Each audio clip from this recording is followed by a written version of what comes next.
Welcome to Living Mirrors with Dr. James Cooke. My guest this week is Shamil Chandaria. Shamil is an expert in the fields of artificial intelligence and computational neuroscience, as well as an entrepreneur, philanthropist, meditator, and also a good friend.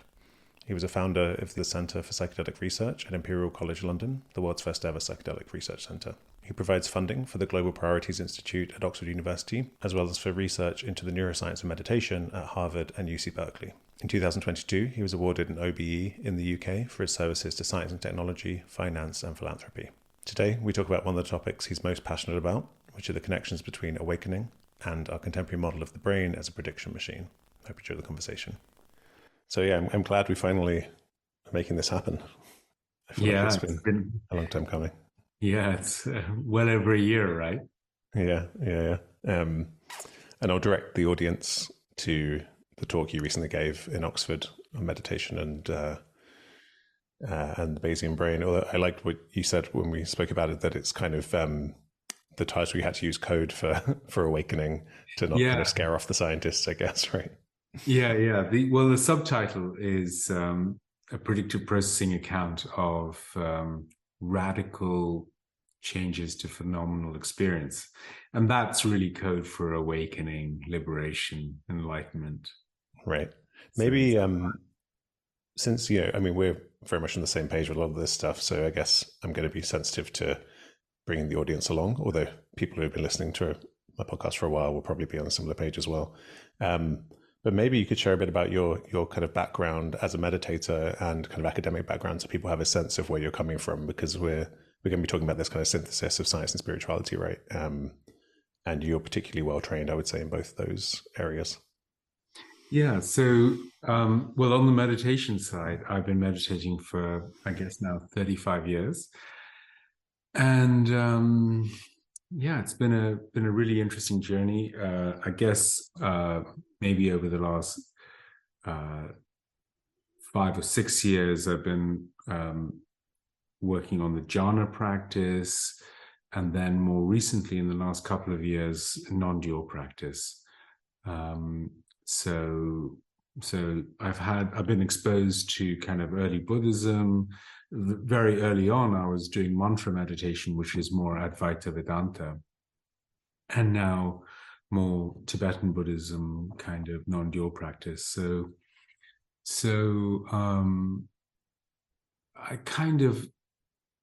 I suppose I have a broad overview of the meditation landscape.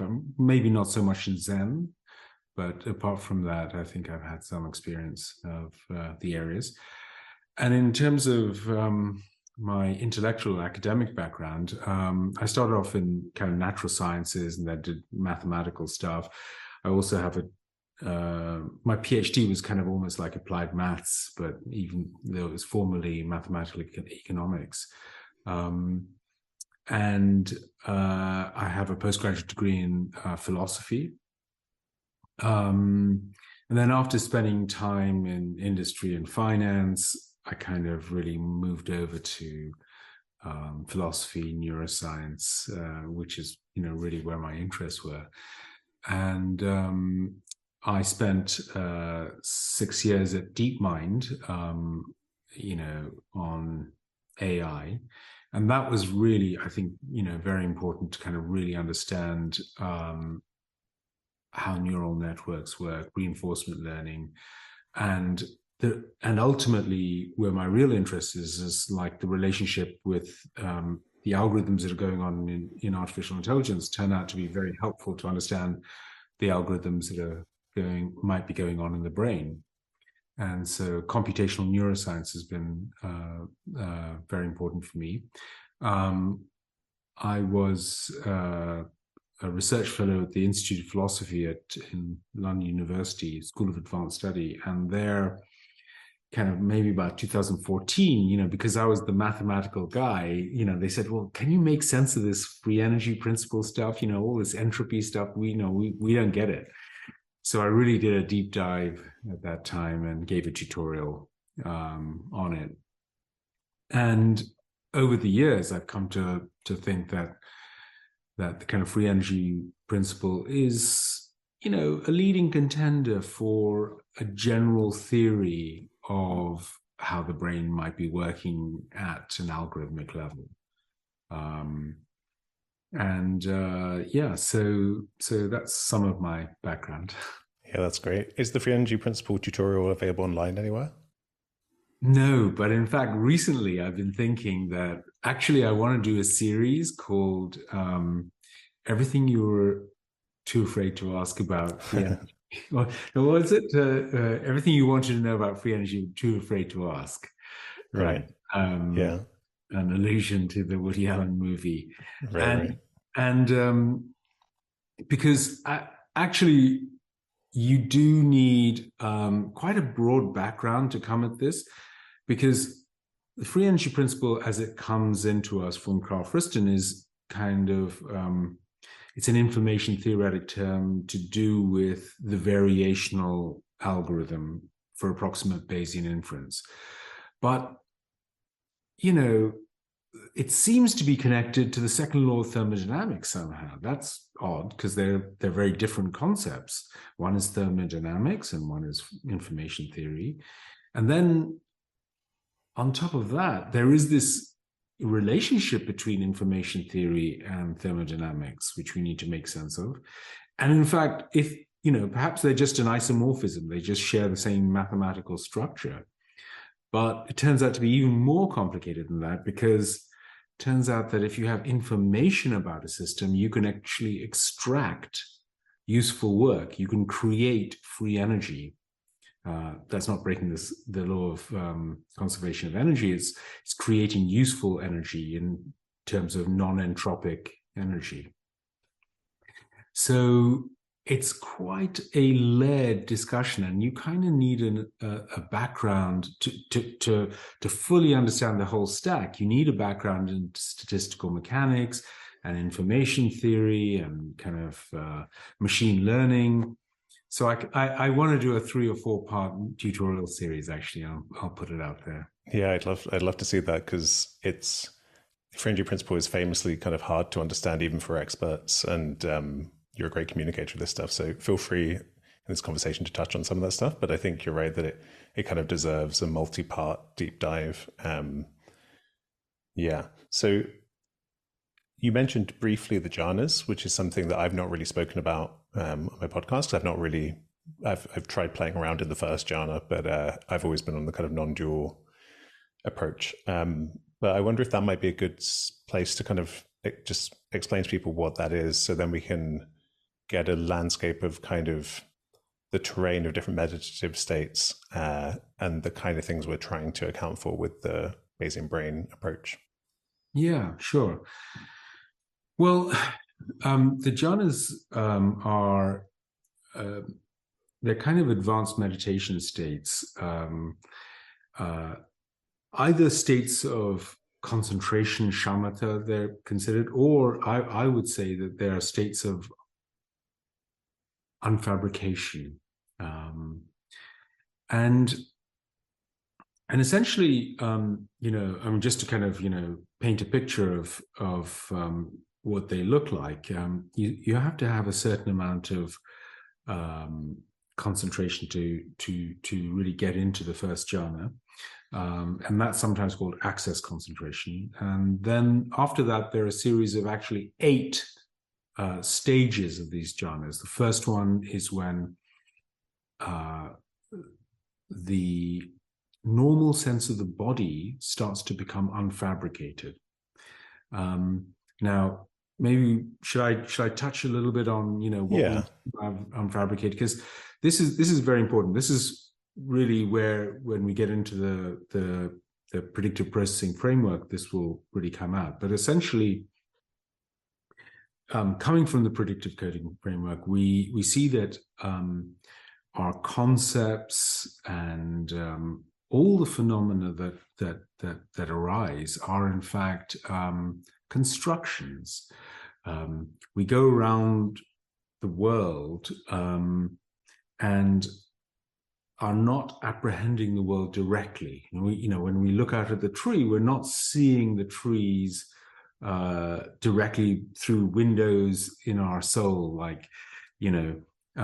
We're getting sensory data, and that sensory data is very ambiguous, very difficult to decipher, actually. And the brain has to make sense of this rough and ready sensory data that we get, and figure out the causes of our sensations. In other words, what's really going on, what's out there. And that's not just like looking out the window. That turns out you have to do Bayesian inference. Bayesian inference is the mathematical procedure to optimally figure out what a good representation of your causes are. But that turns out to be computationally explosive. It would require infinite computational resources to actually do real Bayesian inference, because we would have to go through every single hypothesis of what's out there in the world, and then simulate all of that, and that's just too big. So what the brain does, and actually what we do in machine learning and in artificial intelligence, is do a workaround. And that workaround is called approximate Bayesian inference. And it's basically saying, look, what we'll do is we'll take a guess at what's going on from, based off our prior experiences and the sensory data coming in. And we'll simulate what's going on. We'll have a kind of virtual reality representation of what's going on, what the world model is. And then we'll compare the output of that virtual simulation, that world model that we created, and we'll compare that to the sensory data that we do have, the rough and ready sensory data. And that will set up a prediction error. That will set up some sort of discrepancy prediction error. And then we change the dials and knobs and parameters of our simulation, what's called the generative model, so that we minimize the prediction error. And that way, as Anil Seth and Chris Frith have put it, we live in a controlled hallucination. It's controlled because it's a hallucination which is, in some sense, as close as possible to the sensory data, in the sense that its output is similar to the sensory data we get. So we are living in our world model. Now, this world model is constructed in a kind of hierarchical way, and we construct it stage by stage.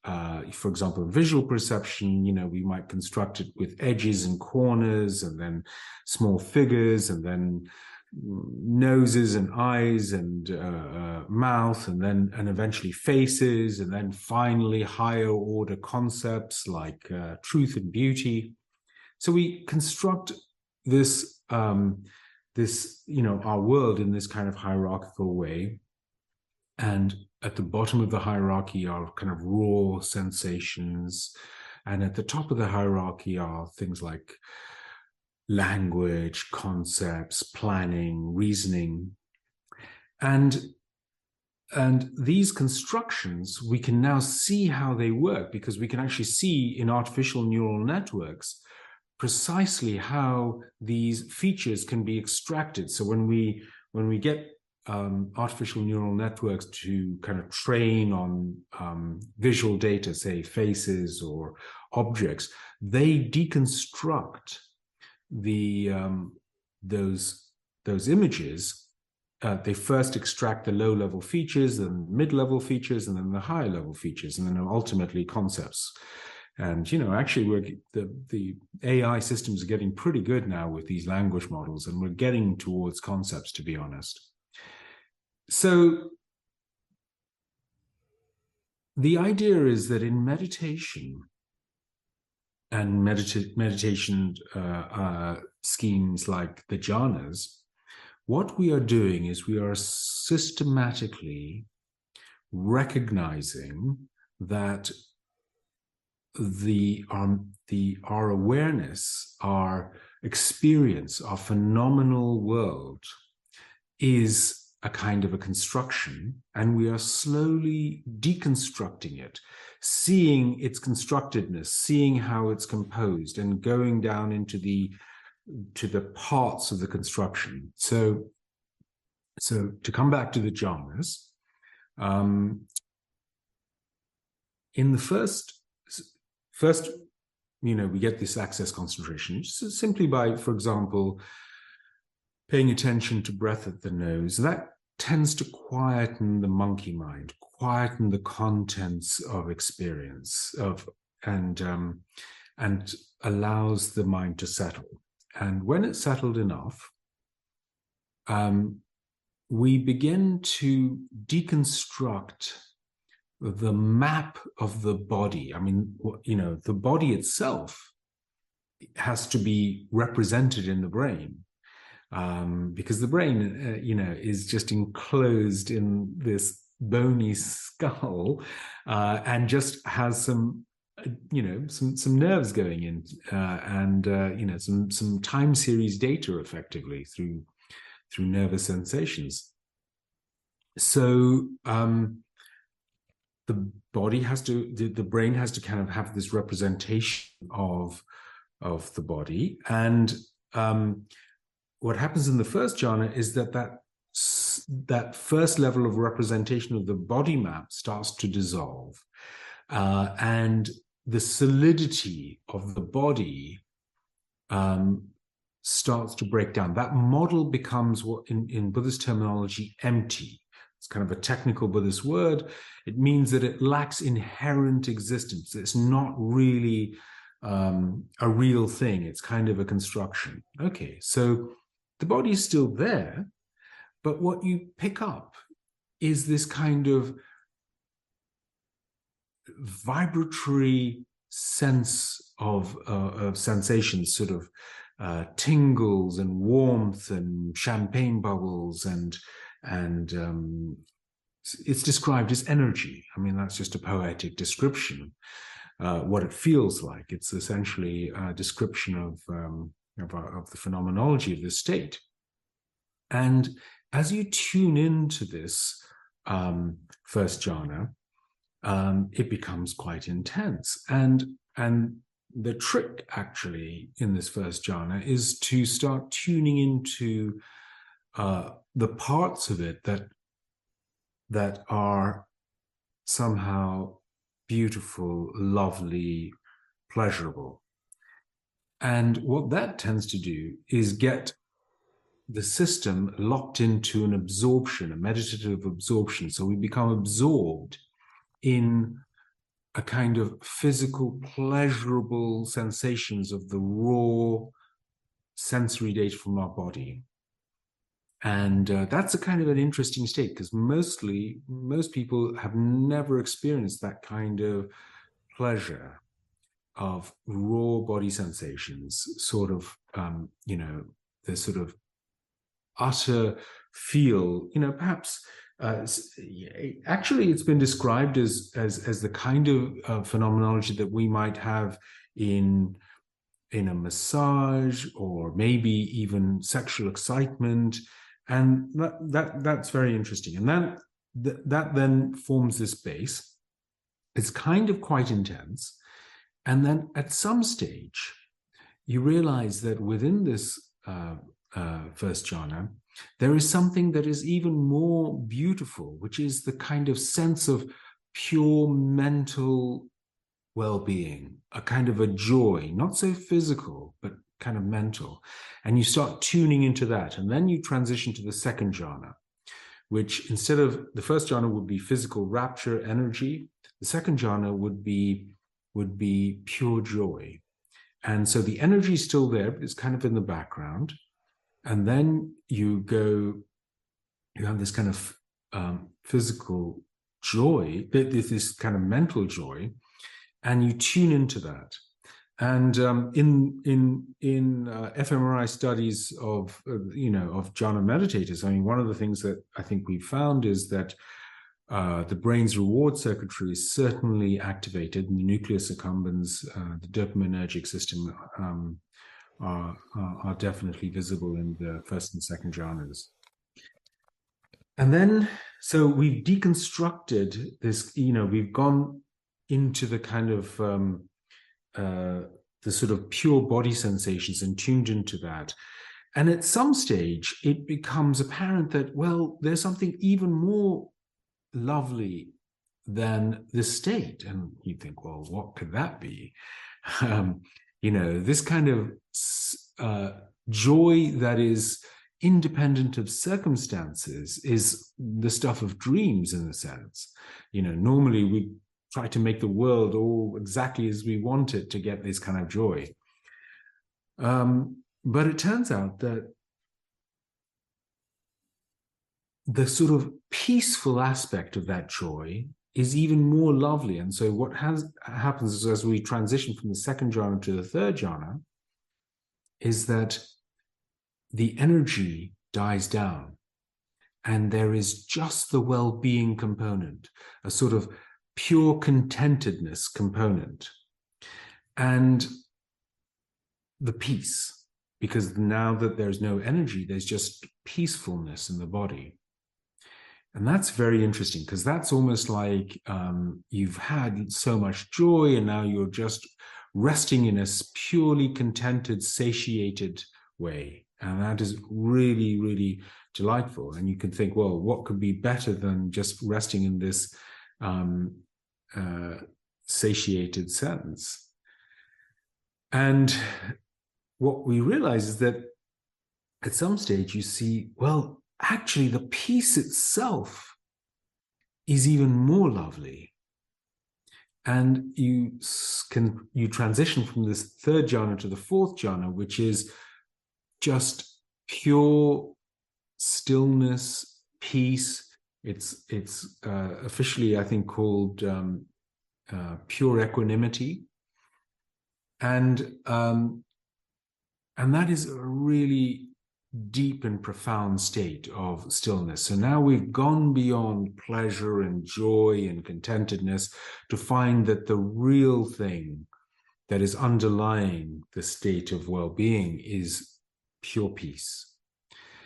And then you can say, well, how much further could I fabricate? Because unfabricate. So you're deconstructing these models and you find that, well, there's actually something quite substantial to deconstruct now, which is there's still an overall sense of the body, maybe not a solid body map, but a body in which is very, very peaceful. And so there is a very big transition between the fourth jhana and the fifth jhana. In the fifth jhana, we dissolve the body map completely. So it's just pure peace, but there is no boundaries. It's called the realm of infinite space. So now we have deconstructed the body completely. And so that there are no boundaries. Now, boundlessness tends to feel in normal, in sort of everyday world, tends to feel sort of vast or infinite, to be as a, perhaps a hyperbole, and so this kind of vast, pure spaciousness comes about, and that can be a really wonderful liberation, really wonderfully liberating feeling to be, instead of being stuck in the body, now one is just vast spaciousness. And then you think, well, I don't see how you could unfabricate it any further, but one starts to notice that the space itself is a kind of a fabrication. And this is very reminiscent of the ideas of Immanuel Kant, who said, look, we use ideas like space and time and causality to construct our experience. And so we come to see that, look, this space is a construction. When we deconstruct the space itself, which sounds quite trippy, and in some sense it is, but in some sense it's very natural. we come to see that it's made of just pure consciousness. It's just pure consciousness. And so we transition from the fifth jhana to the sixth jhana, where it's just pure consciousness. And it's vast. So the realm of infinite consciousness, I think the official term is. And in this realm of infinite consciousness is extremely liberating. And you could think, well, there is, couldn't be anything more to deconstruct from here. But in fact, as we tune into the consciousness, we see that what is really at the heart of it is kind of a nothingness, a pure nothingness. And as we tune into that, it becomes everything just is this vast nothingness. And that then becomes the seventh jhana, which is the realm of infinite nothingness. Now that actually surprisingly is extremely freeing, because it's sort of one's resting in pure vast nothingness. And then of course the thought is there's nothing less than nothingness, right? But of course there's still something, which is there's a perception of nothingness.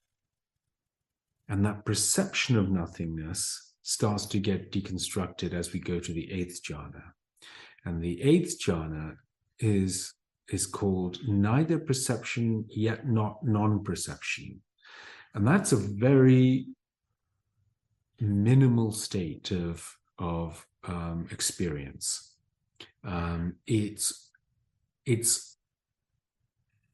It's difficult to describe. One way to think about it is it's like consciousness doesn't quite land, or perception doesn't fully form. And yet it's not non-perception. So this is an interesting state. And so, Rob Berbera, who was a wonderful teacher, once described it using the instructions to the Hitchhiker's Guide to the Galaxy of how to fly. So in the Hitchhiker's Guide to the Galaxy, the actual instruction manual on how to fly is: number 1, aim for the ground; number 2, miss. So the eighth jhana is something like a little bit like that. But that is a very, very unfabricated state. And to some extent, it might be what Thomas Metzinger has described as the minimal phenomenal experience. A state, or it might be similar to states like that, or similar to states like other maybe Vedanta, Hindu kind of states like Nirvikalpa Samadhi, where there is no no contact with the sensory gates. And so that's kind of the stack of unfabricating. Now, one wants to draw out a few dimensions. So we've been talking about this dimension of unfabricating, deconstructing our model of the world. But there is also the dimension about quietening the contents of experience, which we talked about how we get into the first jhana in the first place. So the things like the pure nothingness and the eighth jhana are very, very they're very quiet states. There isn't a lot of contents of experience, and so they're quiet in terms of calm. They are empty in terms of unfabricatedness. And then at this stage, one starts to bring in the third dimension. And in fact, this third dimension has been growing, but I've not talked about it yet. It's been growing as we go through the jhanas. And that is that we notice that our normal sense of subject-object duality is not there. that what we have done by deconstructing all this ways, we've also deconstructed our normal sense of self. And we become aware of the substrate of the generative model itself, the substrate of our phenomenal experience itself. And that is some sort of, that's been described as pure awareness or pure consciousness or Rigpa or Brahman, or, you know, different words for this, the Buddha nature. And this pure awareness is then recognized. And in fact, of course, initially it's recognized in this very quiet way. So it's just pure awareness with no contents. But later on, we can recognize that, look, all the experiences, all the phenomenology that you know, the experience of this bottle and experience of these glasses are also made of that same awareness. And so it's kind of seen as there is this backdrop of pure awareness, but also that all phenomena are made of this pure awareness. And that's essentially the sort of recognition of non-dual awareness. And the typical analogies that are used are something like a mirror and the reflections in the mirror. And the mirror is this pure non-dual awareness, and the reflections are also the contents of the awareness, but they're nothing, in a sense, but they're nothing but the mirror, or a film screen with a movie projecting on it, or just a TV screen. And of course, you can get lost in the characters, and, you know, someone's shooting someone else, and you're trying to escape from a baddie, and you know, you're lost in the story. But then you kind of realize, it's all just the screen, and this is just a movie going on the screen. So that's the kind of idea of recognizing the constructed nature of our reality through the jhanas. Right. And then to kind of touch on the metaphysics here, because I think you mentioned this ties in nicely with kind of Kant's view. So with Kant, you have, well, first, if you start with this kind of naive realism view that you spoke about, of feeling like you're looking out at the world that is kind of pre-given, you're looking at it through transparent lenses. And when I see a weed in the garden, it's just a weed, and I'm seeing it. But then the insight that Kant offers is all of that, what you perceive as your world, is happening in consciousness. It's phenomenal. It's the phenomenal world. There is a world out there. There is some quantum buzz that makes up the weed, but your perception of it as a weed is something that's in your consciousness. And I use that example because, you know, we're talking about emptiness, and I think you can use that. You know, most people, I think, can have the sense that if they perceive a plant to be a weed, and then they're told, well, actually, in a different culture, they don't call it a weed because it doesn't grow virulently, and they don't try and get rid of it. So actually, you can see quite easily, okay, weed isn't inherent to that plant. It's a concept I have in my mind. You know, like actually on where I'm living, there's some beautiful cistus flowers, and early on when I was here, someone told me, like, I said how beautiful they were, and someone said, oh yeah, that's a weed. And in my head there was a kind of, it is a weed, it's virulent, we need to try and get rid of it. But it was an interesting moment for me because I'd just been appreciating it as a beautiful flower. I hadn't been thinking of it as a weed. So that's the kind of emptiness thing, that the idea of weed is actually, the thing itself is empty of that concept.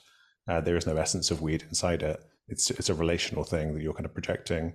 And then also deeper than that, if you look at the plant itself, there is no essence of plant. It wouldn't be what it is without the sun and without the kind of history of the unfolding of the universe. So nothing has an essence, right? That's the kind of the emptiness thing. But to focus on the kind of metaphysics of Kant, so you have this when we're talking about everything that arises, all phenomena being in consciousness, we're talking about this kind of simulation of the world that we're going around the actual physical world in. So I think there's a important distinction to be made here, because I think as people have the kind of insight of non-dual awareness and say, okay, everything in my world is made of consciousness, I think there can be a kind of slippery thing happening where the feeling that my experience of the world is how the world actually is, that's seen through on one level, but actually that assumption's still there. So it's like, well, if all of this is arising in consciousness, maybe consciousness is what everything arises in.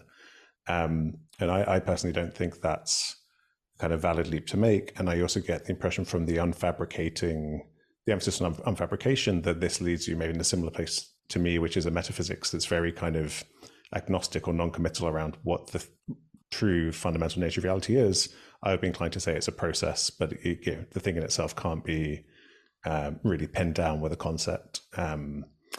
Is that how? Yeah, how do you see idealism fitting with this?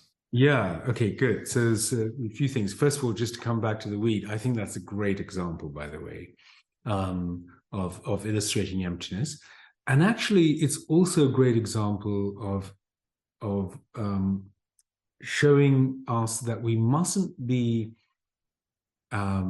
somehow reifying the noumenon, the thing in itself. And this was essentially a criticism of Kant that was leveled by Schopenhauer, who really respected Kant, but he said, look, one of the things that Kant was wrong about is that there is no such thing as the weed in itself, the real weed out there, that you described as some sort of quantum fuzz weed, but it's not. It's just, there's some reality out there.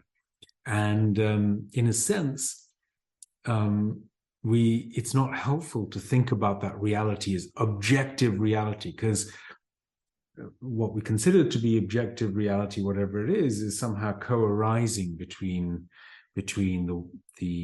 the world in itself, or the reality as it is, and as we observe it and we create our own experience of it. And to some extent, maybe there are billions of experiences and therefore billions of worlds out there. But there is this sort of central world. So just this, just to kind of say that, look, this noumenal world is a lot more open about that. Now, the second point, which is, I think, very good that you made it, is that initially, when people take psychedelics or when people have the experience of non-dual awareness, there is this too easy leap to take, which is, hey man, that tree is made of consciousness. Well, yes, it is made of consciousness, because that tree is arising within my experience. And yes, it is also true to say that kind of I am everything within my experience. What I really am is the whole field of experience, and it's all made of consciousness. But so far, that hasn't told us anything about reality in itself, ultimate reality. We've somehow got information from the world, and it yet hasn't told us anything. So the too fast leap, we need to be careful of. Now, having said that, that kind of leaves us in this very agnostic position to say, yes, okay.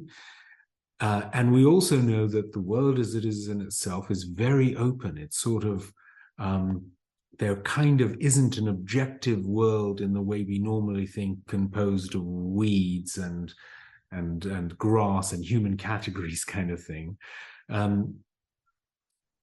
But we do think that there is an external world. And this was again, Kant understood this. If I place my phone down here, you'll find it in the same place.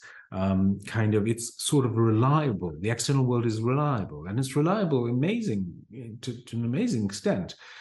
Even though one can think of physics as just a map in our of mapping our phenomenal experience, yet we can measure the magnetic moment of an electron to 13 decimal places. Astonishing. I mean, Feynman thought this was just beyond belief. I mean, that is measuring the distance between New York and LA to the width of a human hair. And so we can have models of ultimate reality which seem to be very reliable. So now, what could be the nature of that ultimate reality? Well, let's just take this very slowly. In one sense, the great insight of Descartes wasn't actually that I think, therefore I am, and there's a thinker and there's a,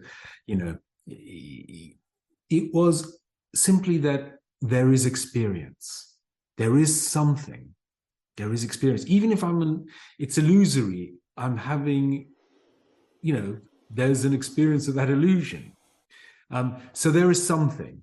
I mean, that's a very minimal thing. And the experience, of course, is just the way we humans are boiling down this sort of single nugget of there is something. Now, the one leap is that, okay, and this is in a sense what Schopenhauer did, and that many mystics have done. Not the too fast leap that the tree, but this is more a subtle leap towards, which is that, look, the only thing we really know about ourselves is that the kind of substrate, the ground of our being, is some sort of pure consciousness. Now, then there's a kind of a leap of faith to say, well, if that's my ground of being, then, and there is nothing to distinguish that ground of being from James's ground of being and any other being, okay, so maybe that's the same ground of being. And then there's a sort of leap to say, well, maybe that's what the kind of that's the one thing we know about reality, because after all, aren't we a part of reality? This was Schopenhauer's idea that, like, we're also a part of reality, and the kind of thing that the bedrock that we can find is this kind of ground of being, of pure awareness. And so maybe that is the ultimate reality. Now, that's one way. I would say that that's much less fast than the other route from non-duality, but I would say that there are other, that's a guess, and there are other guesses that one could have. I tend to take quite an agnostic view about this, trying to keep as open-minded a position as possible, because I think to some extent they're all kind of helpful stories. But another view is that reality is some sort, what we get from reality. One thing we know about reality is that we get information. It's some sort of process, some sort of informational flux or something like this, some sort of process, that dynamic process, quantum, unfolding of the wave equation or something like this. And that is this kind of process view of reality is what the ultimate nature of reality is. Another view is that it's more informational. Another view is that it's neither consciousness nor physical. It's some sort of neutral monism, that it is reality, and we humans can start to perceive awareness, or certainly awareness is concentrated in us by maybe our neural architecture, but that's just a single dimension of ultimate reality, and this is probably more like Spinoza's view. Yeah, I mean, the nature of ultimate reality we have to be very slow and careful about. And right. Yeah, I mean, I definitely, with the Schopenhauer line of saying, the noumenon, the thing in itself, isn't entirely out of reach because we are an example of the thing in itself. I'm inclined to say that deeper than being awareness, I think I seem to be some kind of relational flux. I'm dependent on this kind of some interdependent process. Um, and my consciousness seems to be very much dependent on how I interact with my environment. So it seems to be an emergent property of that. So I'm happy to say that we can have insight into the foundational nature of reality as a kind of relational flux through our own experience of the world. And then that's actually borne out by our physical study of the world, as kind of what you were getting at earlier, I think, with saying that we shouldn't reify the objective world and say it really is a static thing out there. It really does depend on our interactions with it. So the main reason to get this straight, I don't know if we have got it straight or if it'll be more confused in people's minds now, but in the kind of mainstream scientific view, since Kant and with modern neuroscience, there's been this move away from the folk psychological notion that we just see the world as it is, and to an appreciation that there is conscious perception is a process of inference, of inferring what's out there. We never see it directly, but we're kind of conjuring it. So when we see the tree, we're not directly seeing the tree, but we're conjuring some kind of image of the tree. And just as a side note, I think because you might ask what the relationship is between that representation, that image, and the thing in itself. And I think it's useful for people to keep in mind that the mapping, as far as I can see, you never actually, we might talk about inferring the causes of your sensory impressions. What is it that's out there in the world that's giving rise to the sensory impressions? But actually, I think a subtle thing that's worth pointing out is that it's the structure of the world outside that you are coming to infer. You never actually, there is no essence of tree that you can infer the existence of. There is no kind of, you're never trying to directly apprehend the thing in itself. The outside world is structured in a certain way, it behaves in a certain way, and we come to our impressions of the world come to reflect that. So there's this, in order to successfully exist and navigate in the world, and this is where maybe people can get an impression of why this ties into thermodynamics and life, is in order to exist and keep yourself going, there's this imperative to successfully do this task of mapping out the structure of what's around you, because how else are you going to find food? How else are you going to avoid dangerous things, right? So on a common sense level, you can see, okay, if I'm going to keep myself together on an energetic thermodynamic level, I have to do inference. I have to map this structure of the world beyond. And so Hermann von Helmholtz is a big name, right? And kind of putting forward this idea of perception as inference. And then we get up to what we spoke about earlier, the kind of the Bayesian brain. The Bayes' theorem is the kind of optimal way to do this. So maybe you could give a bit of an overview of the Bayesian brain and why, what it is about Bayes' theorem that kind of gives us something useful when it comes to thinking about perception. Yeah. Okay. Well, just maybe we'll put a pin in this, because I really like the talk that you mentioned about relational metaphysics, and I kind of wanted to introduce Carlo Rovelli's latest thinking around relational quantum mechanics. Oh, that'd be great. Yeah, there are going to be so many different threads here. Feel free to run wherever. Maybe let's just leave a pin in it. Just say relational quantum mechanics, and then Carlo Rovelli is a really serious physicist. Realized that his view of relational view of quantum mechanics turns out to be kind of very similar to Nagarjuna's view. So we'll come back to that. But to come to the Bayesian brain, Helmholtz has this idea that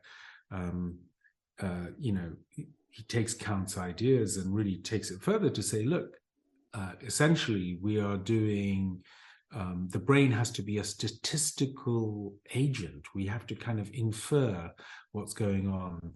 And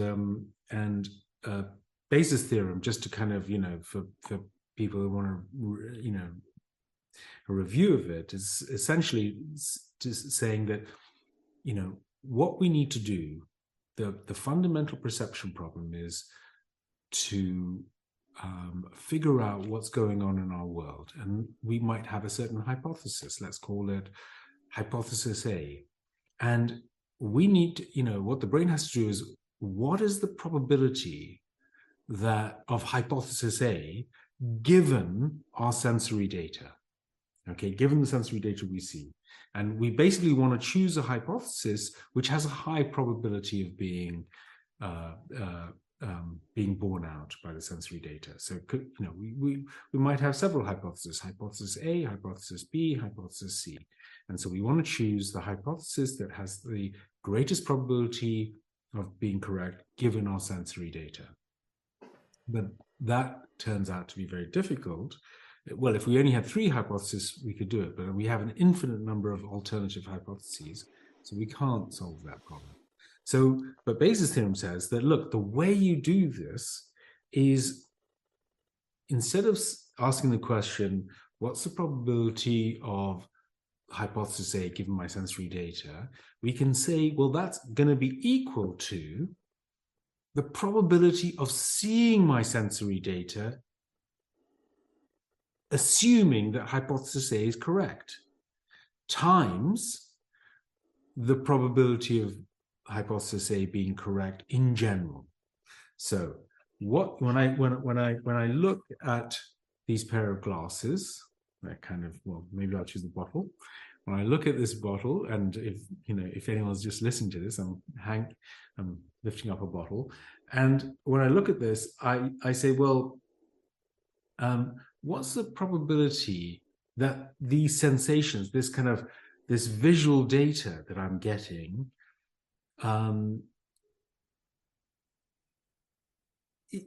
what's the probability that this visual data is from a bottle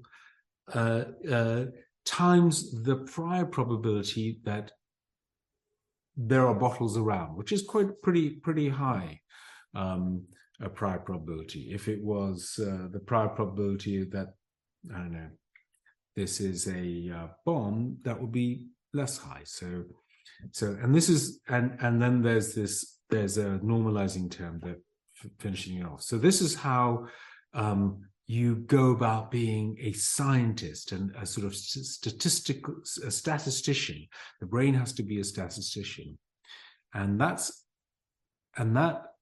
basic algorithm of trying to solve that equation, but not solving it directly, solving it, as we said, by doing a simulation of the world, is essentially, from a first principles position, is this idea of, roughly speaking, what's going on in the brain? What are all these neurons doing? What are they trying to do?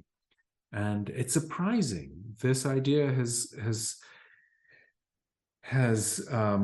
grown in the last couple of decades in neuroscience, and essentially it's turned neuroscience upside down. And I'll explain what I mean by that. I mean, if 20 years ago, most people's idea of what's going on in the brain was some sort of feed-forward information processing.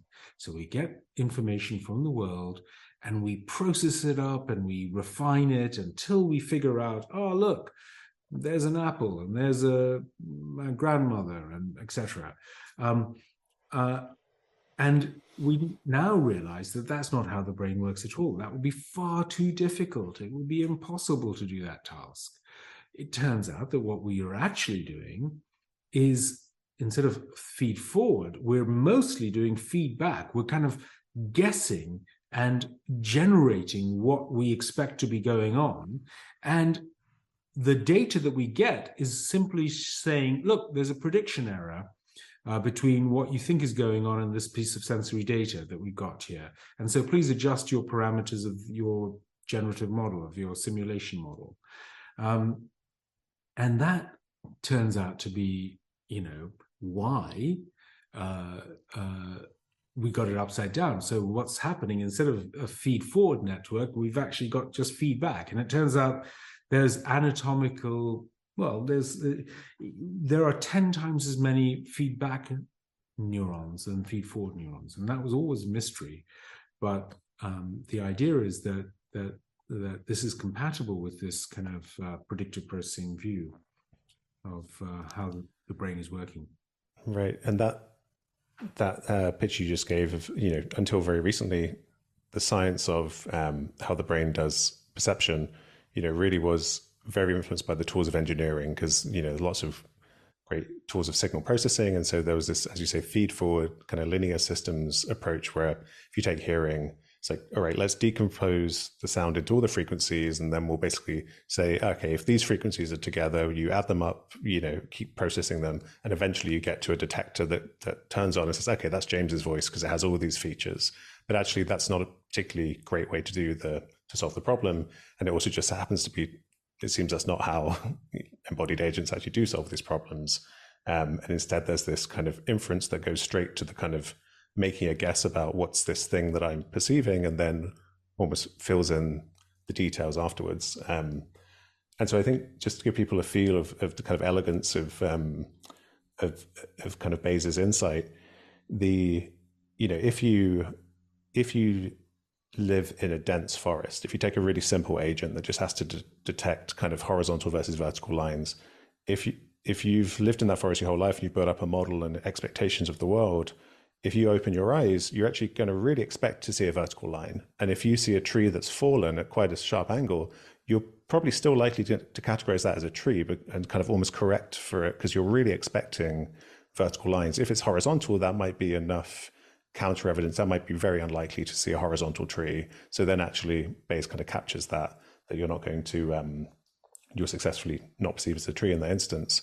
And there's a, Daniel Kahneman and Tversky had this experiment kind of showing non-optimal reasoning in humans, where they give an example of someone they describe as a kind of very meek and shy, tidy, orderly individual, and they ask people, is this person a librarian or a farmer? And almost everyone says a librarian, but actually there are tens and tens more times farmers than there are librarians. So what the Bayes insight is, you really need to factor that in. If there are 20 times more farmers than there are librarians, it's actually that really, it may be more likely there's a farmer just because of that sheer weight of numbers. So that's your kind of your prior expectation of it's being factored in. So Bayes allows us to kind of optimally weight all these different relevant things to come up with hypotheses, update them, and successfully come up with a hypothesis based on the evidence that we're getting, right? So we're generating models of the world. We're guessing what's going on out there based on the information that's coming in, and that's giving this controlled hallucination, right, of image of the world that's we use to navigate in the world. And then this is thought to be kind of hierarchical, right, in the brain. Yeah. So the idea is that where do these priors come from? And this is interesting because it turns out that this kind of this generative model is built in layers. It's built in a kind of hierarchy. So for the low-level models, the priors are coming from another set of models a layer above. And the priors for those models are coming from another set, the layer above. And we don't know how many layers there are, but there might be, something like half a dozen layers or something like that. And this is a very efficient architecture in computer science and in general to see that more general priors about the world cascade down and influence more and more detailed sub-models of the world. And so these and the kind of top level models include that you're an agent, that there is somebody here at the center of, there is a self model, for example. There could be, another top level model might be some sort of general emotional disposition. For example, a prior that if you're a depressed person, the prior, one of the top level priors might be the world's a pretty difficult and nasty place, and I'm a useless person, and that's the sort of prior or the lens, the model that you use to influence the perception of all your data. And the funny thing is that when you look at the world through the lens of that depressed person that's saying the world's an awful place and I'm a useless person, it turns out that yes, the world seems to, you just focus on the negative and you see all this validation of this kind of negative viewpoint, and that prior is therefore reinstantiated. It's strengthened. And that's why you get stuck in a rut. So yeah, as you say, there's these hierarchies, and one of the things that seems to be particularly helpful in a therapeutic context and in the context of meditation, and actually in the context of explaining how psychedelics work, is that psychotherapy, meditation, and psychedelics tend to soften, quieten the influence of these top-level models, these top-level priors. And that allows us to see the world in a fresh way, in a way that we're not accustomed to normally seeing, in a more innocent, fresh, and closer to the world. So suddenly, someone who's depressed might have might take psychedelics and then see the world in a way that is, for the first time in ages, oh look, the world isn't a terrible place. It's kind of beautiful. It's amazing. They see it in a very fresh way, and that is a kind of cognitive dissonance to that prior. And so, as the drug wears off, perhaps the prior might be down-regulated, down-weighted, and maybe that's could be a reason why, for some period of time, for a month or 2 or 3, people tend to go into remission, tend to come out of depression. Right. And so in that example, we were using earlier with if you're raised in the forest and you come to have a prior expectation that you're going to see trees around you, and then you actually move to a different environment, you're still going to have that model unless it's updated, and you might be seeing trees where there aren't any, which seems harmless. But if instead that's that you've been raised in a circumstance where there's a lot of interpersonal kind of lack of safety, then in your romantic relationships and your adult life, you may misinterpret looks as kind of, threatening. You may see interpersonal threats where there aren't any. And this is, I think, kind of quite a basic psychotherapeutic thing that can play out with people.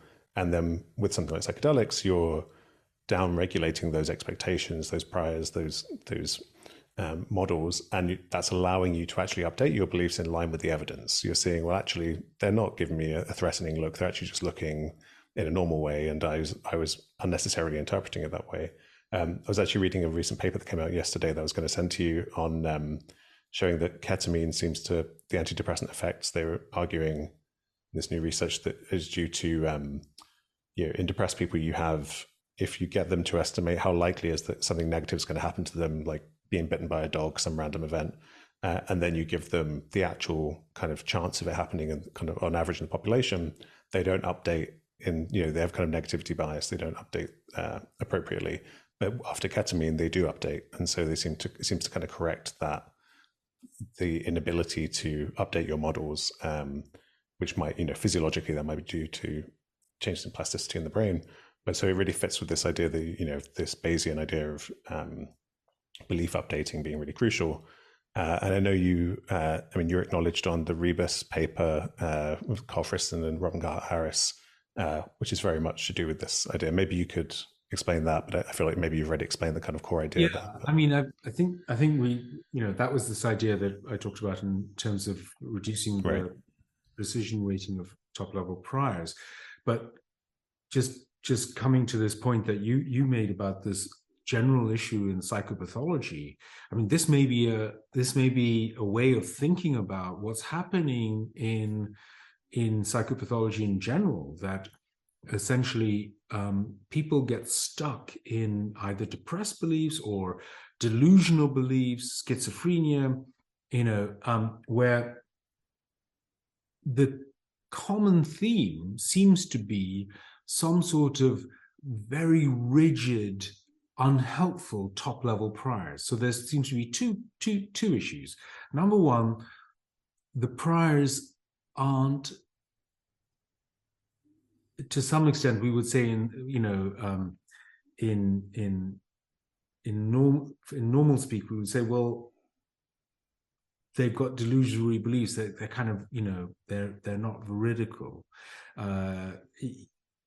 They're stuck in a way of seeing the world, and they can't get out of it. So that their priors are rigid and they're wrong, in inverted commas. Okay, don't like to use the word wrong, but in the common view would be that, well, they're not the same as all the rest of us, and there seems to be two things in promoting health. One is moving to more helpful priors, more, perhaps a view of optimism or something like that.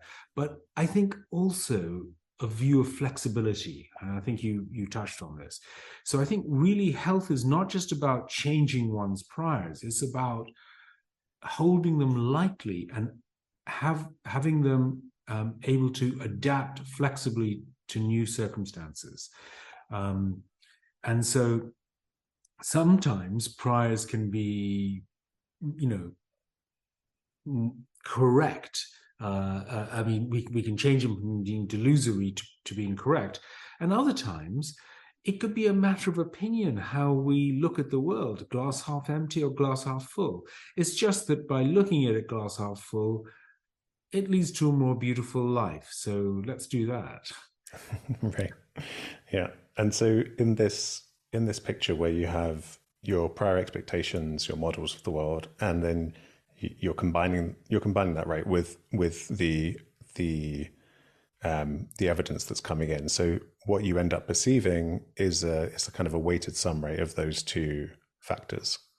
Right, exactly. So that comes back to something like Bayes' theorem. There were two terms in Bayes' theorem that we talked about. One was likelihood of the data. How likely is this data given my hypothesis of what's going on in the world? And then the second was the prior, which is what's the general, how likely is this hypothesis in the first place? And so the perception that we have is a weighted average of these two. And the weights, the weights that are used to put these two together are called precision weights. Now, what precision is for those who are sort of technical, precision is the inverse of variance. So, in other words, the more good evidence I have for my prior, in other words, the more strongly I believe my prior, the stronger it's going to count in this in the weighted average of my overall perception. The more I believe my sensory data, the stronger that's going to count. So, for example, let's say I'm looking down the road and it's a bit of a foggy day, and I see this kind of lion go down the road. I think it's a lion, but actually I'm not going to perceive it as a lion because it's a very foggy day. So the sensory data is down-regulated. It's got low precision. So it's not very good quality evidence. Whereas my prior of seeing a lion is super low. My prior of seeing a dog, on the other hand, is quite high. So when I actually perceive this animal, it's going to come out as a dog because the prior of seeing a dog is very high, and I'm going to downweight my sensory evidence. Now, on the other hand, let's say it's a bright, clear day, and I've got very good, like I can really see the down the road very sharply. And I see something that looks like a line. Now, even though my prior is quite low, my sensory evidence is really good. I have a really good look at it, and and I'm going to perceive it as a lion, and then I'm going to think, well, maybe it's escaped from the zoo. So that's this idea that perception is a kind of combination. We only see the end result. We don't see both. We see the this weighted average of our priors and our sensory data coming together. Right. And then as we're kind of constructing our models of the world and we're learning to perceive the world and building a simulation of it, we're kind of you're factoring in the lessons like this, right? And you're updating your beliefs in line with errors in your predictions, right? You make a prediction, turns out that it's not right, and then you update. And the free energy principle kind of comes in as a kind of pragmatic way that an organism can achieve this, right? Given you were saying it's kind of computationally intractable to try and do all the necessary calculations for an organism to just do kind of raw Bayes inference. So I wonder if you could give a go at explaining why the free energy principle is kind of relevant here. Yeah. I mean, so the free energy principle is nothing but this approximate Bayesian inference. Actually, it's really working out that Bayesian inference algorithm in information theory, and essentially you end up with two terms in the free energy. And those two terms is what we've already been intuitively talking about. So the free energy is a combination of these two terms. The first term is simply how good a fit is the sensory data that I'm getting to the model that I have of it. So how good a fit is the sensory data that I'm getting that this is a lion, okay? And if it's because no data is unambiguous. So if it's very, very good sensory data and it really fits the model of a lion very well, then it's not very surprising. In other words, the sensory data is not surprising given that it's a lion. So this is sort of the first term of the free energy principle, is that it's minimizing surprise of the sensory data given your assumptions about what's going on. So that's what we need to do, is basically have models of the world that are least surprising. And surprise is a kind of an information theoretic term, and something that's very expected. In other words, this is exactly the kind of data that I would see if I was seeing a lion. This is the data that I'm seeing, that if the probability of seeing the data if it was lion is 1, that would be zero surprise. The probability of being a half would be kind of surprising, and the probability of seeing this data if it was a line being 0.0001 would be very, very surprising. So I would reject the model that it was a lion. So that's the first term. The second term is essentially how far away from how far away is this model of say it's a lion from my prior? Well, that's kind of far away. And we measure that technically using something called the Kullback-Leibler divergence. But all that really means is it's saying, how different is this a lion from my priors of seeing something down the road, which is probably a dog or a cat, and so the further it is away from your prior, the more penalized, the less likely you are to perceive it. So these are the two terms: how good a model is it fit, how we want a model that is minimizes surprise. So we want a good fit model. And on the other hand, we want a model that is as close as possible to our prize. And this balance of these two terms are the two components of the free energy. And why it's called free energy? Oh, well, that's a really weird thing, but it's basically called free energy because the mathematical equation turns out to be exactly the same mathematical equation as used to describe free energy in thermodynamics.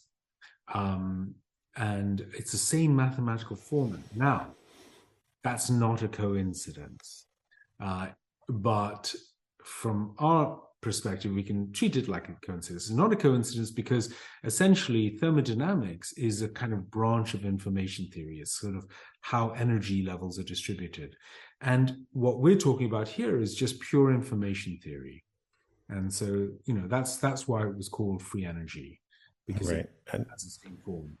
Because I think when the way that this is often formalized by Carl Friston is in terms of embodied agents, right? Because this leads to active inference, the idea that action could also be included in this picture.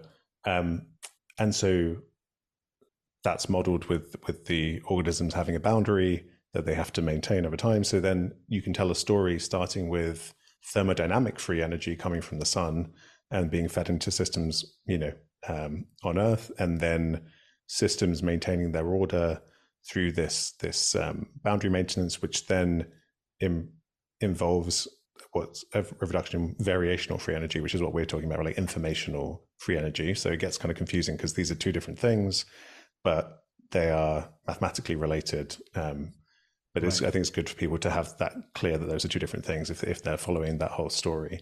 So then we have this picture of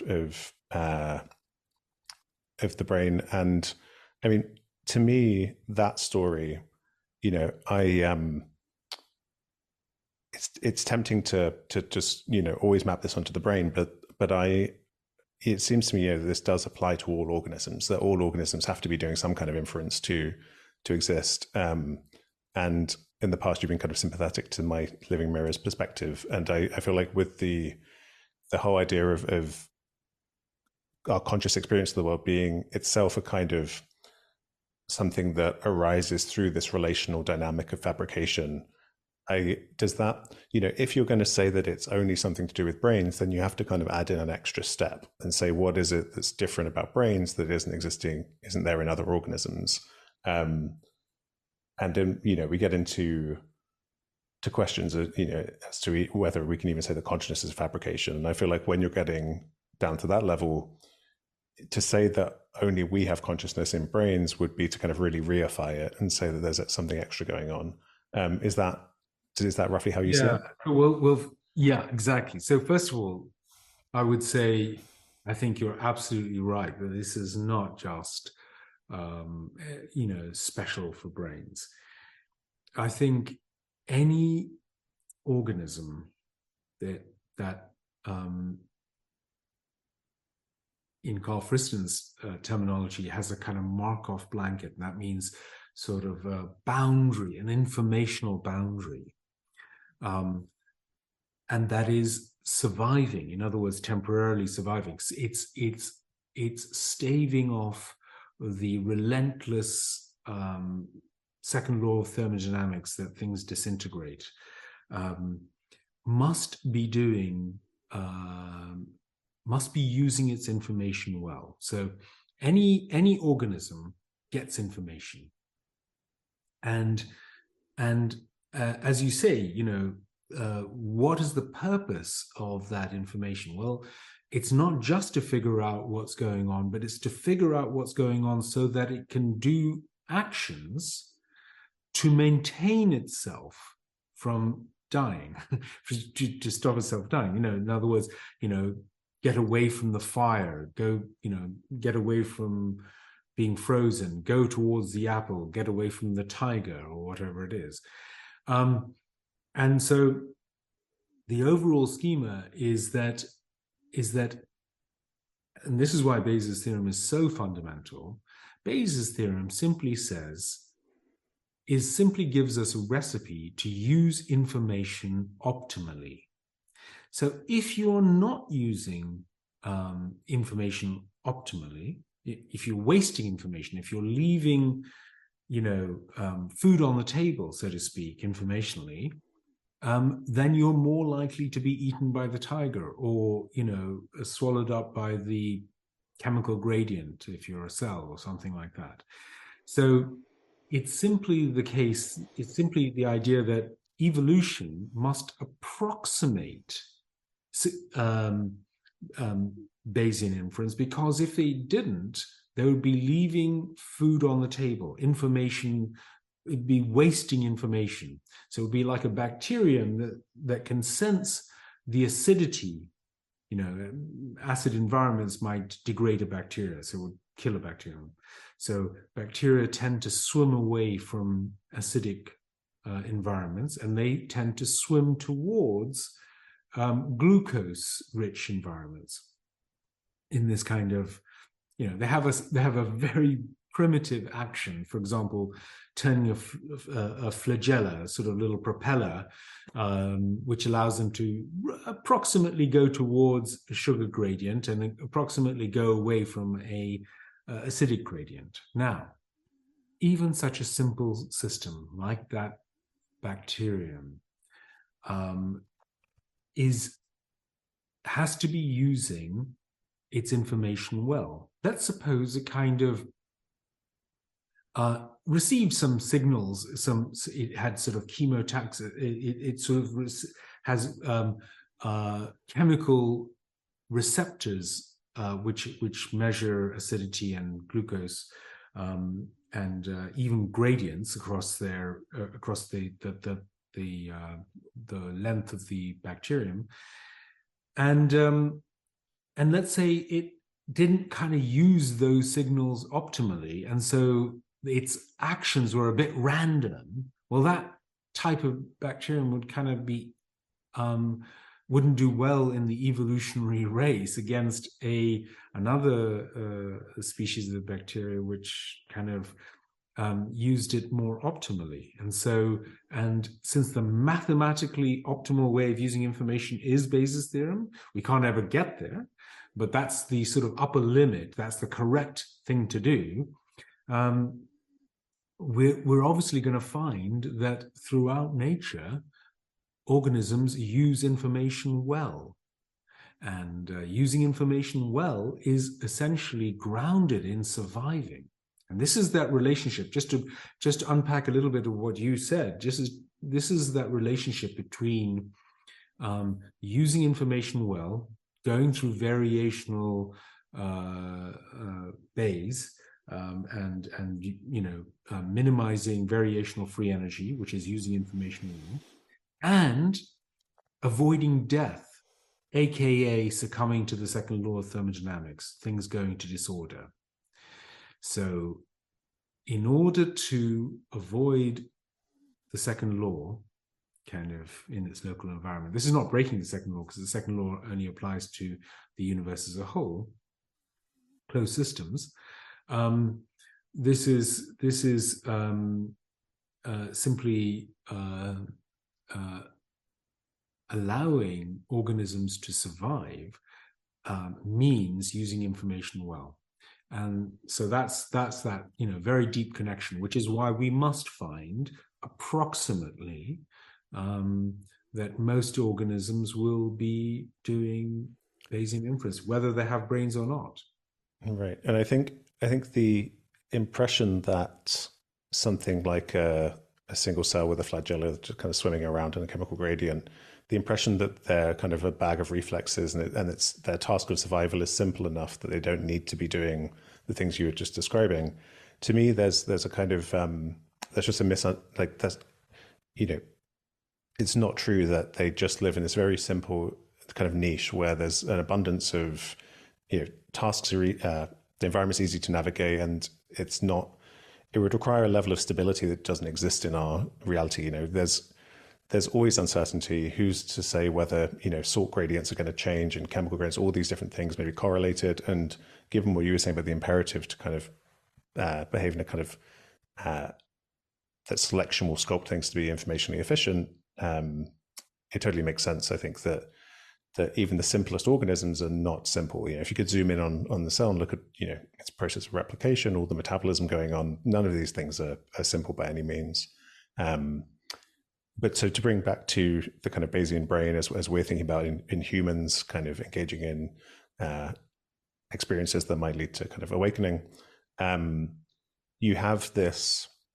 We were talking about you generate a kind of representation of a tree, stuff in the outside world, but you also generate what you were calling the phenomenal self model, right? There's a, for my brain and my skull, there's information coming in and it's getting clues as to the existence of a body, but then it kind of has this model of a body, but it's all appearing in what we can call non-dual awareness, right? They're all equally appearing, but then there's this trick, this illusion that actually that stuff's out there, I'm in here, and now I'm an agent who's going to navigate the world. And so maybe we can tie this back into where we began with the jhanas and with kind of what happens when you reduce phenomenal content and deconstruct and get in touch with non-dual awareness. Yeah. So that's, so the idea is that when we have this very special ability to kind of, to have awareness of awareness of, we can become aware of our phenomenal experience. And I think this allows us to realize that the very helpful model of having an agent self in a world, which is very important from an evolutionary perspective, because if we didn't have that, we would be eaten by the tiger. If we kind of just couldn't make sense of, I'm here, the tiger's over here, I need to move in that direction when the tiger moves there, etc. We couldn't survive. And yet it's a kind of an elaborate construction. And we can become aware of the whole holodeck, if you like that Star Trek metaphor. And that in that holodeck of experience is a little mini-me character, avatar. And most people think that their awareness is kind of somewhere behind the eyes of that little mini-me avatar. But in fact, they are the entire holodeck. And that one of the reasons why that can be very profound and why it is the bedrock of spiritual traditions is that when we awaken to that sense of non-dual awareness, that the normal sense of self and ego is a kind of a construction, several things happen. This is kind of a deep question. Well, why would that be useful to awaken to that? Now, it's a good question. And, most people will say, well, listen, that all sounds very weird, but like the Buddha talked about, stopping suffering. That's what I want. Okay, well, let's see if we can try to map out that journey between recognizing non-dual awareness and human flourishing. So when we suddenly when we become aware that the normal sense of what the ego wants, I don't want this and I want this and all of that are just constructions, they become less grippy. So it's this idea that if I'm having some pain or some emotion and I'm just like, that's me, that's who I am, it's like I'm just wrapped up in that. It's very reified, to use a philosophical jargon term. It's kind of really seems real and objectified. When we become aware that this is just arising, there's some emotion just arising, or there's some pain just arising, and I can be aware of that. And that, by the way, that's not me, because I am aware of that. So it becomes more empty, less reified, less grippy. It's actually sort of like smoke and mirrors, more ephemeral. And it tends to lose its grip. It's, when you go to a scary movie, how is it so scary? Because like there are some movement in the shadows, and you imagine, oh my God, there's a monster in the background. But actually, if you look at all the pixels, you realize, gosh, there's hardly anything there. Why am I scared of that? Right? And that's that sense of de-reifying something, and it just loses its grip. It loses its potency. And now we have room between stimulus and response, because the story of suffering is simply that we just move between stimulus and response, and we're stuck in our patterns. We can't see the bigger picture. And someone irritates me and I'm about to biff them in the face. Well, that's going to cause a lot of suffering all around. But if I suddenly get, look, there's some irritation arising, and I can see it, and I can just see, oh, look, I wonder why I'm getting irritated, and you have more room to kind of act wisely. And so there is this deep connection between our phenomenal experience and the character of it, and the reification of objects and phenomena, and most importantly, the self, our emotions, our thoughts, our body sensations, pain, and well-being. So, yeah, I mean, more could be said about that, but. Right. I mean, so I'm thinking you mentioned earlier that these kind of three dimensions that you can kind of simplify meditative traditions into. So you've got the kind of focused attention where you're quieting the mind, and then you've got the deconstruction, defabricating, deconstructing. What is it easy to map onto these kinds of Bayesian models where you think's happening there, and when you're doing focused, if you're just focusing on the breath, kind of what's happening to the models, and if you're engaging in the jhanas? Yeah, so I would say that to some extent, the whole meditation game and path is about being a master, becoming a master of our conscious experience and how it's formed, and how we can choose to relate to it differently, how we can relate to it differently. In other words, instead of just being a character in a movie, you can suddenly become, to some extent, the director in the movie, and also choose the camera angles and the lighting and the wide view, and seeing things from different perspectives, and change the music and all this kind of stuff, and like that. The meditative path initially is designed, with those three dimensions, which is like, first, when you got a big movie on, you're so captivated. If there's a kind of a cowboy movie on, and like you say, become aware of the screen, and you're the cowboy. You say, what screen? I can't, the screen behind you. Oh, you mean the mountains? No, behind the mountains. What do you mean? I don't get it. The sky? No, like behind the sky. Because you can't get it, because you're so stuck in the story, you're so stuck in the movie, it's all reified. Now, I would say the first thing about the shamatha variation is, okay, let's do this, Mr. Cowboy. You just focus on, you're at the sensations of the breath of the nose, and everything quietens down.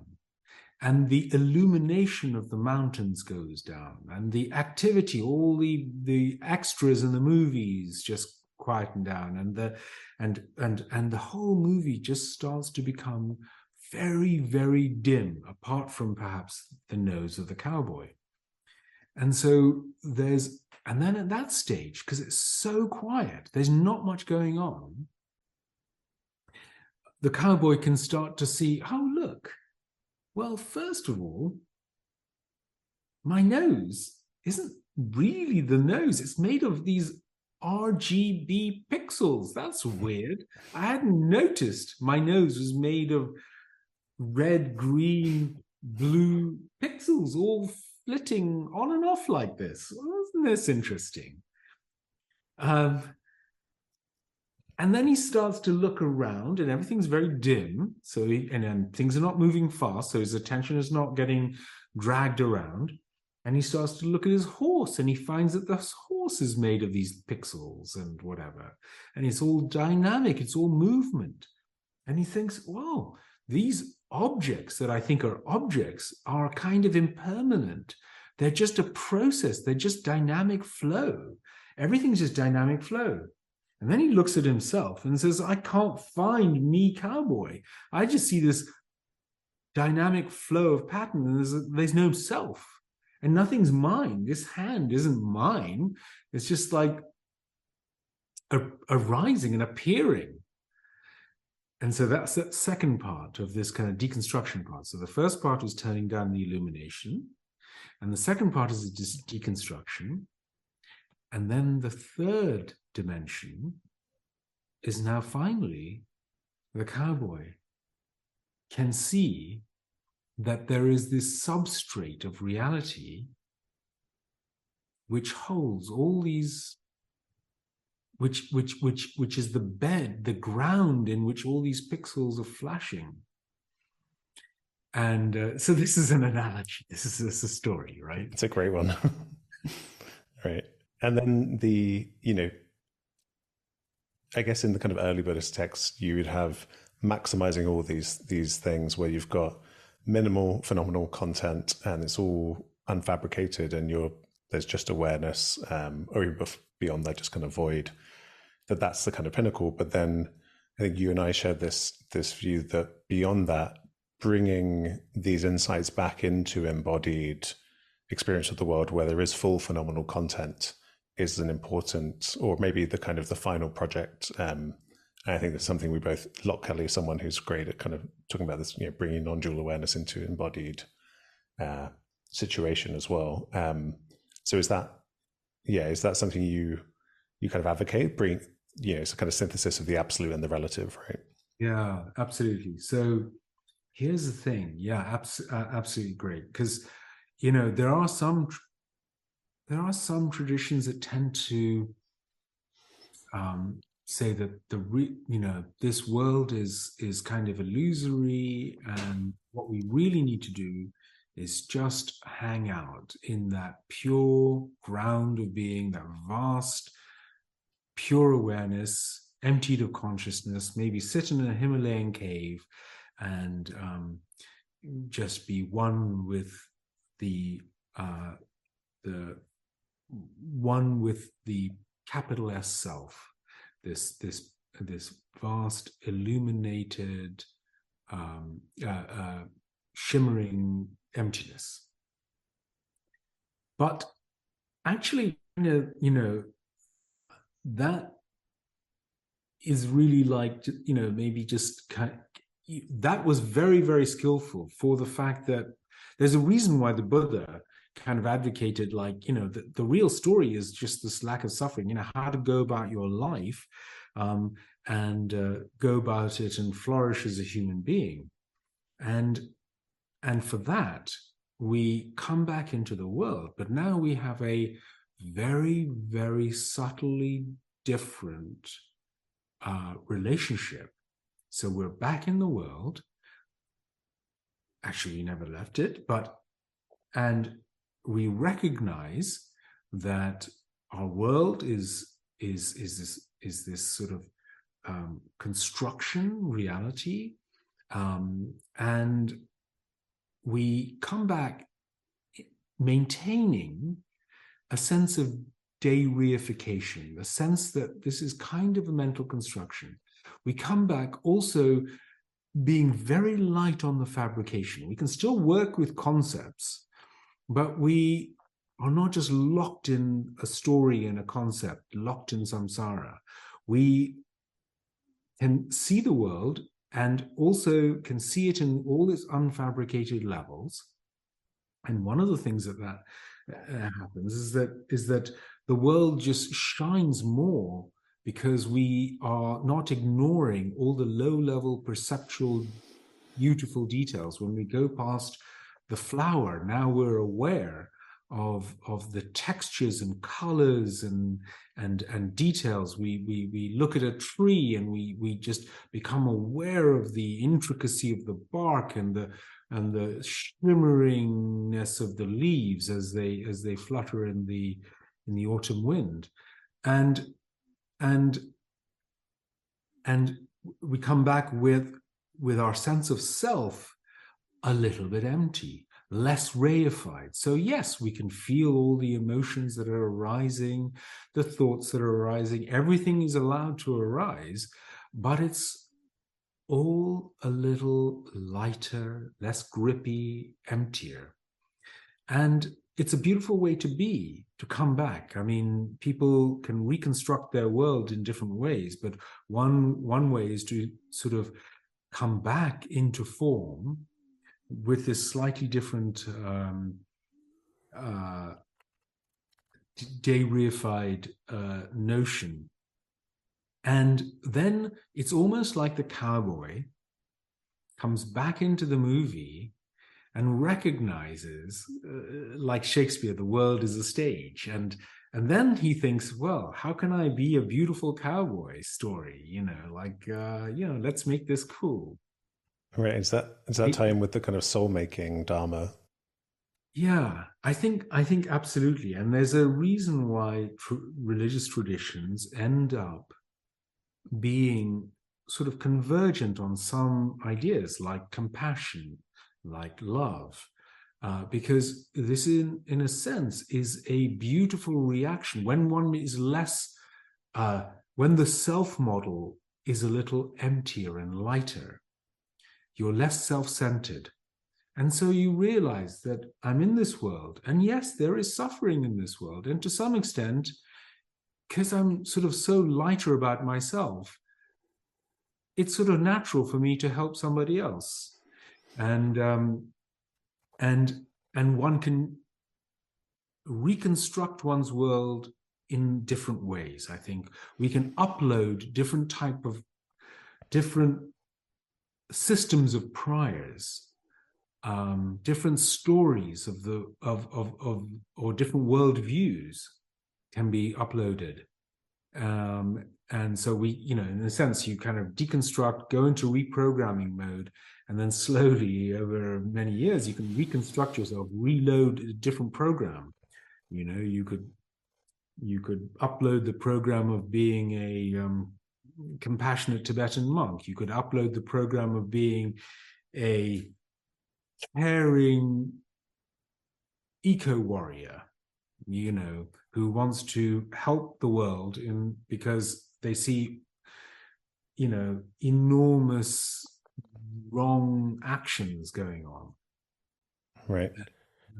With the kind of emphasis on the beautiful things like compassion that you were talking about, I feel like maybe to end on there's this subject that I don't think we're going to put to bed, but I think we're both kind of naturalists, and as it seems to me that naturalism is really an attempt to see how things hang together without any brute facts. Instead of saying I'm a self or I have free will, or to me those are kind of brute fact placeholders because you've not really understood how that fits in with everything else that's going on in reality.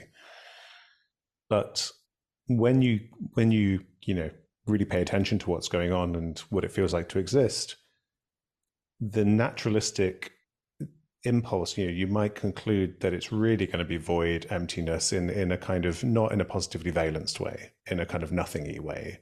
But there's undoubtedly this, huge amounts of beauty and positivity and bliss to be found in just perceiving anything.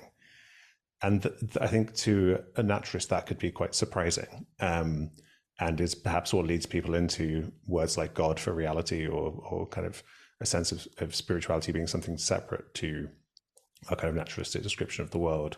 But at the same time, I think, we've spoken about this before, is in some moments I'm tempted to say that kind of non-dual awareness and its openness is the same thing as love.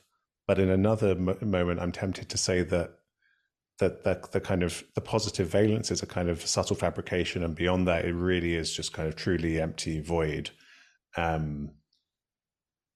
Yeah. So where are you at with that today? Yeah, it's interesting. I also can kind of tune into different aspects, as you said. Right now, I'm probably at the idea that, like, the subtlest fabrication for organisms like us humans, being social animals, is that love is kind of the first fabrication to kind of appear in this. There's a natural. It's like that's the default mode, in a sense, that if there's nothing to fear, and if there's no problem to solve, and if everything's good, then I think that two things seem to come up. One is beauty and one is love. Right now, I'm tuning in more to the beauty aspect personally, which is that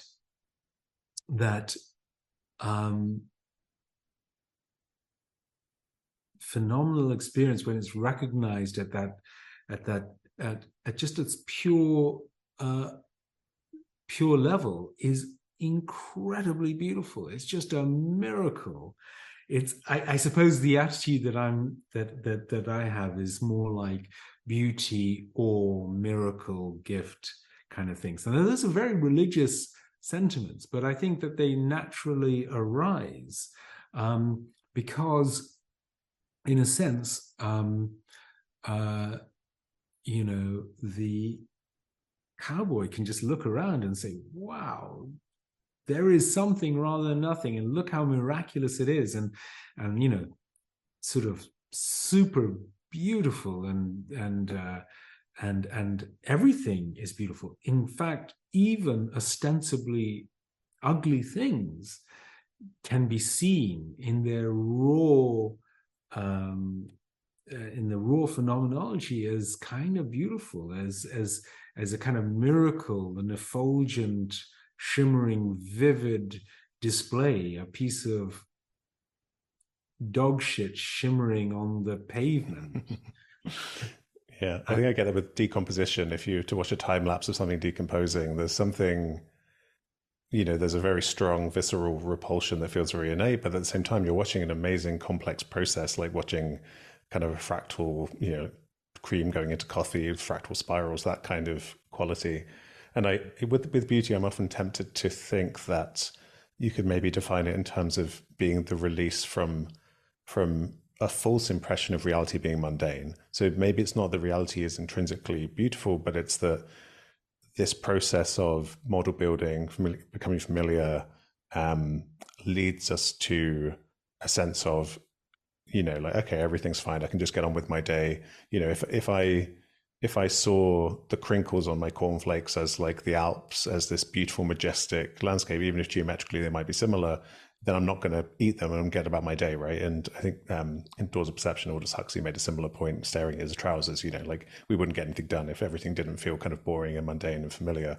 So I can imagine that the beauty almost being a release from that, in which case you'd expect it to be transient, which is somewhat true. There is disenchantment that comes with experience, but maybe it doesn't happen as quickly as you might think. There's something very potent about it. But also, I was saying earlier that the naturalistic impulse is that there are no brute facts, but actually you could argue the fact of being is a kind of brute fact. And, you once said this, we were talking about this and you said that it's on, like, for kind of the reality, like as the kind of way to capture this kind of like, wow, like it's, this is conversation around the kind of, should we use the word God for the kind of this non-conceptual, just kind of the givenness, the brute fact that we actually exist. And, I do think there's a narrative you can tell about how you can get something out of nothing. Give kind of like no thingness is not really a stable state. There can't really be, if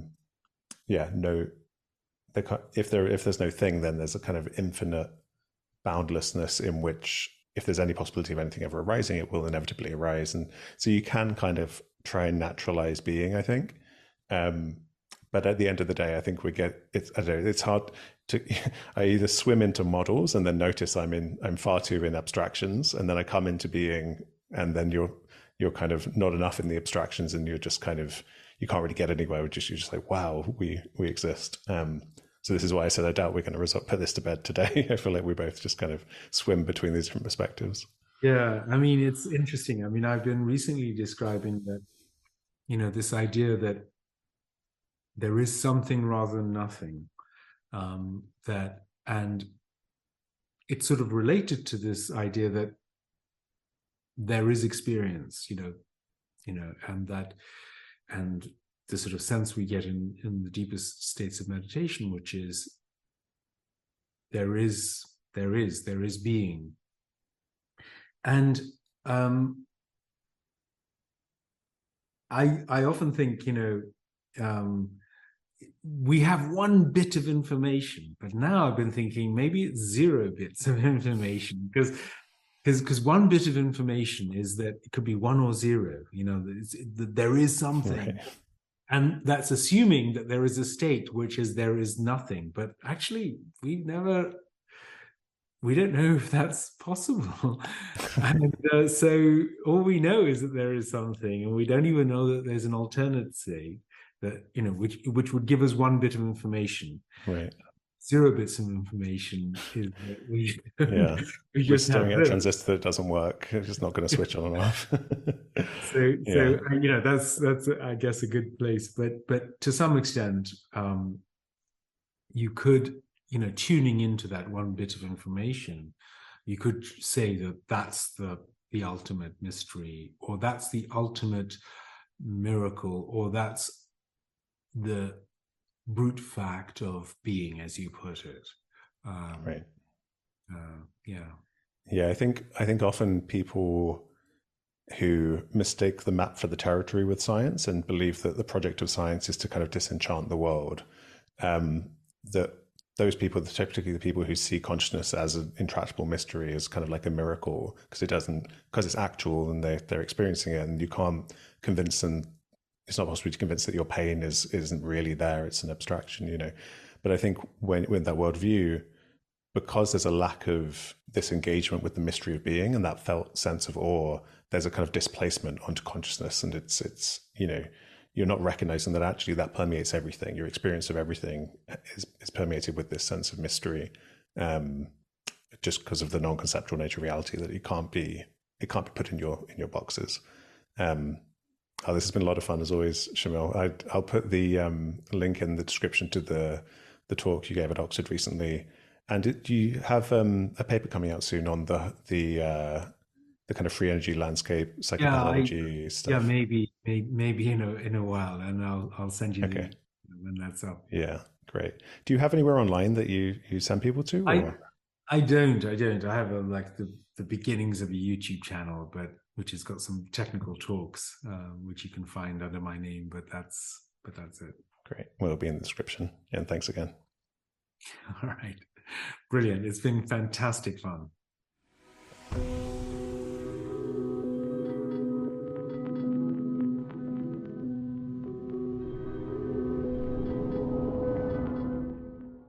Thanks for listening. If you're watching on YouTube, please like and subscribe. And if you want to help the podcast reach a wider audience, you can leave a review on Apple Podcasts. Finally, if you want to offer financial support, you can go to patreon.com/Dr. James Cooke.